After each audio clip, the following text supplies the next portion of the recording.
नमस्कार, मैं हूं आपके साथ विभा उपाध्याय और आप सभी दर्शकों का अन्नदाता कार्यक्रम में स्वागत करती हूं। हमारे देश का किसान जन का पोषक है, वो श्रम का देवता है, अन्नदाता है।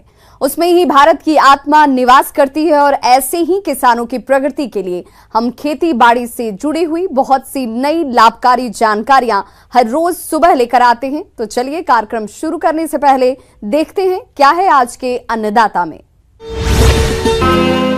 Dragon fruit Thailand, Vietnam, Israel, Sri Lanka कई देशों में काफी फेमस है और अब भारत में भी इसे लोग पसंद करने लगे हैं क्योंकि स्वास्थ्य के लिए काफी लाभकारी है। और यह फल उन जगहों पर भी काफी अच्छी तरह से उगता है जहां पर कम बारिश होती है। अगर आपने भी ड्रैगन फ्रूट की खेती की है तो इससे अच्छा उत्पादन लेने के लिए किन किन बातों पर खास ध्यान दें, इस बारे में बता रहे हैं बागवानी विशेषज्ञ doctor Arun Kumar Tiwari.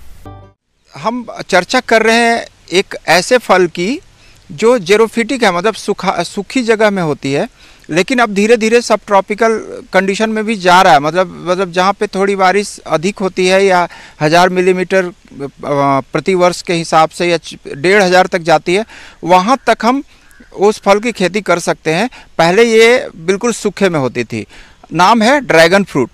Dragon fruit ऐसा फल जिसमें कि बहुत सारे पोषक तत्व हैं, जैसे कैल्शियम बहुत ज़्यादा है इसमें, आयरन बहुत ज़्यादा है इसमें, और बड़ा रसीला है और बहुत स्वादिष्ट है।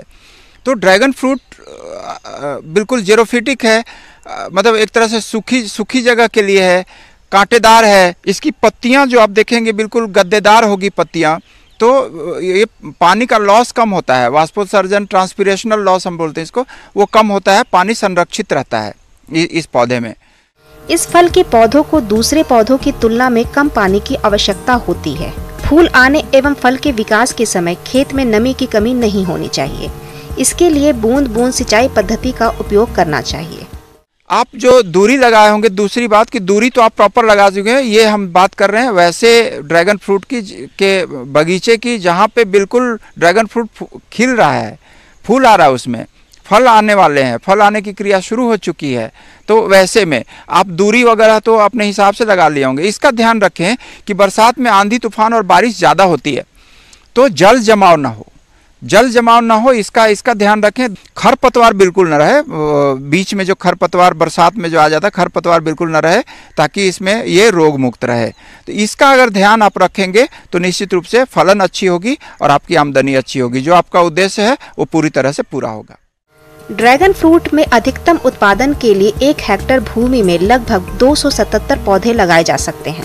ट्रिमिंग व प्रूनिंग पौधों की सीधी वृद्धि एवं विकास के लिए इनको लकड़ी व सीमेंट के खंभों से सहारा प्रदान करना चाहिए। अपरिपक्व पादप तनों को इन खंभों से बांधकर शाखाओं को सीमित रखते हुए 2 से 3 मुख्य तनों को बढ़ने के लिए छोड़ देना चाहिए। इसके बाद इसके ढांचे को गोलाकार रूप में सुरक्षित कर लेना चाहिए। किसान भाइयों, ड्रैगन फ्रूट में फूल आने से ठीक पहले और बाद की अवस्थाएं अलग अलग होती हैं।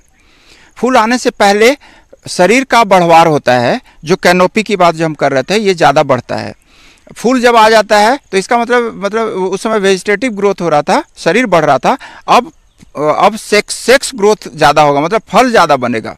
तो जब फल ज़्यादा बनेगा उस समय शरीर कम बढ़ेगा या शरीर थोड़ा कमज़ोर हो जाता है, इसलिए कि आवश्यक तत्व की ज़रूरत ज़्यादा हो जाती है।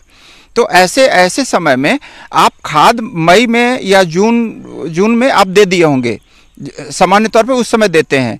लेकिन अगर नहीं दिए हैं तो आप बरसात के समय गोबर की सड़ी हुई खाद या वर्मी कंपोस्ट, केचुआ खाद आप निश्चित रूप से लगभग 10 किलोग्राम प्रति थाला के हिसाब से आप इस्तेमाल करेंगे तो जो फूल लगने का समय है, फल लगने का समय है, वो फल लगने के समय में जो आवश्यक पोषक तत्व की ज़रूरत होती है वो ज़रूरत पूरी हो जाएगी और अंततः फूल अच्छे आएंगे, फल अच्छे लगेंगे।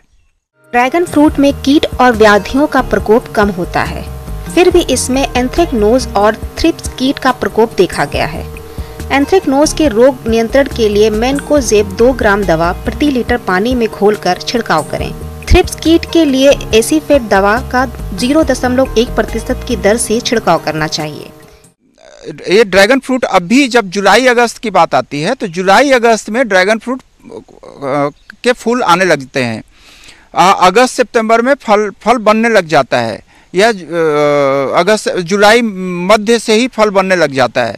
तो हम कहते हैं कि जुलाई में और अगस्त में जब फल बन रहा हो, फूल बिल्कुल खिला हुआ हो, उस समय कीटनाशक का प्रयोग कम से कम करें, इसलिए कि पर परागण की क्रिया भी होती है, वो हमारे लिए अच्छा है। तो उस समय कोई कीटनाशक, खासकर रासायनिक कीटनाशक नहीं देना है। अगस्त का सेकेंड हाफ, मतलब दूसरे पखवाड़ा में अगस्त के, वहाँ पे आप निश्चित रूप से नीम से बनी हुई, मतलब जैविक कीटनाशी का इस्तेमाल कर सकते हैं, जैसे नीम या करंज के बीज से या पत्ती से बना हुआ या गोमूत्र वगैरह से, वो हम जैसे नीमाक्लोर, निमिसाइड, ऐसे करके दवाएं आती है, वो 5 मिलीलीटर प्रति लीटर के हिसाब से प्रति लीटर पानी डालना है, उसके हिसाब से आप छिड़काव कर सकते हैं 15 दिन के अंतराल पे। किसान भाइयों, अब लेते हैं एक छोटा सा ब्रेक।